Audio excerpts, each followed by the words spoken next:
Hello everybody, welcome to Monday. We are up 0.65% today on the S&P 500. We actually started off down and ended up, which is great. We are still in the same little range that we've been in for almost the last 2 weeks, which I also think is a good thing. We're building up a little base. Hopefully we jump out of it and then we have something to fall back to. And we are outperforming with all of our targeted indexes and our individual stocks for the most part, the market, which has been happening for most of that 2 week period, which I'm really happy with. And so we have 10 targeted indexes and 2 individual stocks in our portfolios right now. And you might own all of them or just a couple of them, kind of depends on which model that you're in. But there's 2 that underperformed today are the healthcare and the consumer staples.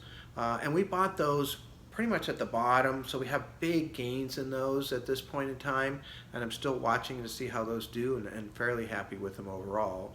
But our top 5 were the immunotherapy piece, that's up 3%, Microsoft up 2.8, Apple up 2.6, our targeted software index is up 2%, and our index that targets innovative technologies up 1.7. So those are a lot bigger than the market today, so I'm very happy with that and would love to see that continue. So I see this market right now as hanging in there. There's an awful lot of cash flow that comes in.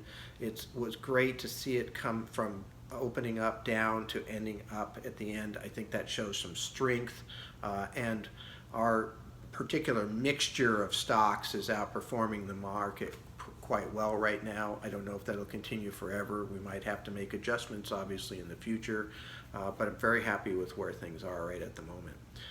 So that's the story for today, and I look forward to talking to you again tomorrow. Thank you very much.